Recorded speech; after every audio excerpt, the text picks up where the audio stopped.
Hi everyone. Sorry my hair stands straight on end. I can see that in the camera, but I wanted to jump on here today to talk to you about Zane Grey's Riders of the Purple Sage. If you've downloaded that novel, you have probably already thought, oh my heavens, this is so long. And it is so long, that's true. I'd like for you to read as much of it as you can just for the pure experience of it, though I will say Zane Grey's writing is not generally considered to be the most literary or complicated. It is, however, worth our taking a look at, however much of it you can read this week, because of three reasons. First, Zane Grey is absolutely one of the most popular late 1800s, early 20th century writers uh, in America. Is actually still probably more popular in 2020 than any of the writers we have read so far. He is a writer for the common man, and that's not really point number two, but the very fact that his stories are so accessible contributes to the fact that he was so popular. Thing number two is that Zane Grey's Riders of the Purple Sage, as well as some of his other westerns, defined a genre of western writing that would be kind of a staple, really. He capitalized on the archetype of the American West, and he introduced so many conventions and used some that were already in literature. And his novels are set in the early part of the 1800s, but nothing did more to create this feel throughout the 20th century that the wild, wild west of mythic proportions still existed. It didn't, of course, in the way that Zane Grey presented it, but it provided a Western mythos that both Americans clung to and people of other nations used to help define their sense of what it was to be an American. And then the third reason I think it's worthwhile for us to take a look at Zane Grey in this kind of full length form is that the Western movie genre is again one of the most popular genres still today. Sometimes I ask students in face-to-face classes, have you watched westerns or do you watch westerns? Their first response will be no, they don't. And then I'll say, oh, have you seen Tombstone? Oh yeah, I've seen that.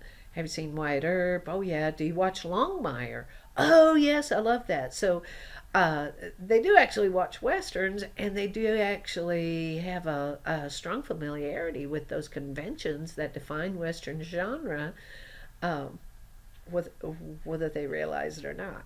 So, having said all of that, I'd like to direct your attention to the slide share before you. This is from Slide Player, and let's do just a little bit to think about what are those genres of the Western that Zane Grey capitalized on or helped define first and then capitalized on. So first off, for an American Western, as I mentioned, it's generally set in the early to mid 1800s. And in the Midwest, it can go as far as California, but usually Kansas, Arizona, Utah, New Mexico, Texas, uh, sometimes North Dakota or South Dakota, but that Midwestern area is generally where these sagas play out. Usually in a desert area or in a small town, often a mining town or a mining community. Not always, but often that is so. Uh, Historically, there's kind of an actual setting which presents fictional characters. And then on the topic of characters, um, there are always character types in the Western. Some of the more modern Westerns present more complex characters, but early Westerns, there was a clear divide between the good and the bad. There were always characters like the cowboy, the loner cowboy, or loner cowboys, um, local sheriff, gunslingers, prostitutes, cattlemen, bandits, and Native Americans. Sometimes those are purely made up characters, and then sometimes they were based on real characters whose names had grown so much that the characters themselves carried symbolic importance as in the Western mythos. Okay, well, the narrative structure is generally one of rescue that allows redemption, either for the lone gunfighter who arrives in town and purges it of a bully or somebody overweening, usurping power, or sometimes there is a revenge plot going on. Someone has been uh, wiped out, or somebody's family has been mutilated. Sometimes the transgression has taken place during the Civil War, and then there is an eye for an eye kind of system of justice. Lots of significant objects in the Western. The most obvious is the gun. It's a symbol of power and authority. The hats, the horses, the steam trains are sometimes considered to be uh, symbols of emerging civilization and technology. Often they're considered to be symbols of masculinity, sort of phallic symbols of masculine force and defining essence of manhood. And then, by way of themes, there is often the screen before you calls it a binary opposition, but it's this conflict between civilized behavior and uncivilized behavior, and men and sometimes women battling to bring civilization to a group of lawless transgressors. And so sometimes the instrument of settling the score, bringing the revenge, or delivering justice may well be flawed characters themselves, but at their core, they have a sense of rightness and ethics, and they provide hope that, yes, indeed, the West can be won. Well, there's some background. But now, looking at the novel itself, we can draw some attention to some of the ideas presented in the headnotes to Riders of the Purple Sage. We get a little bit of information on Zane Grey himself, who was born in and grew up in Zanesville, Ohio. Excuse me. And our headnotes tell us a passage that I think is pretty powerful, that Grey recognized a chance for self-expression, whoops, sorry about that, and self-determination under the open skies of the western states and territories. So Riders of the Purple Sage is not his first novel. In fact, it wasn't published until 1912, but that notion of the rugged individual forging out and finding freedom and self-expression and self-construction against a rugged frontier is an extremely important part of that Western mythos. So Jim Laster is our main protagonist in this novel. His sister had been brutally raped and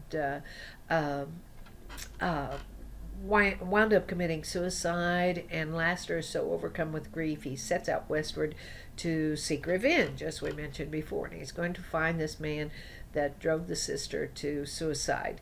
And then as he reaches Utah, he comes upon a Mormon community and runs into Jane Witherspoon, who's this plucky, gutsy rancher who is holding off the suitors, kind of in the way Penelope did in Homer's The Odyssey, though she's got more power, personal power, as is befitting of the rugged American West. And she also is withstanding the approaches of the deacon of this Mormon community who wants to marry her, primarily to get her lands. It's as it's told, and then what happens is the two join forces. Lassiter and Witherspoon join forces to fight off the encroachment on the land, encroachment on Jane Witherspoon. And then while this is all going on, Lassiter believes he has found the man who has destroyed his sister, and so within this defiance is a chance to get even. And so the novel, as the headnotes tell us, is frequently read as a critique of conformity and a celebration of this American independence that is so vitally important.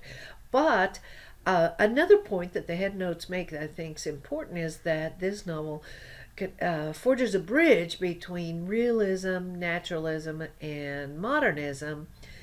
We're presented with heroes who overcome adversity. There's this rich, realistic description of the setting itself, and the setting becomes a character that threatens to wipe out our protagonist. The natural environment is wholly indifferent to the success of human endeavor, but in their heroism, these two characters endure both the challenges of the landscape and the forces of evil as manifested in Deacon and those who work for him. So there's that part. Now let me scroll down just a little bit and point out another thought in the headnotes that I think is worth dwelling on. So there's this passage, whoops, not that one, this bottom one, if I can keep it highlighted. Okay, so the editors write, in this way, Riders of the Purple Sage can be read as the first true Western, a novel not merely set in the West and espousing orthodox values, but a novel that takes readers to the edge of society and asks essential questions about the creation of a new society. Well, that's so profound. And of course, as you're reading, I'd love for you to be thinking about that particular question, or those particular questions. What are these things that Zane Grey is asking about the creation of new society in the West? What does that need to be? And what kind of individual is necessary in building that society and that sense of community? Okay, well, thank you very much, and enjoy the novel.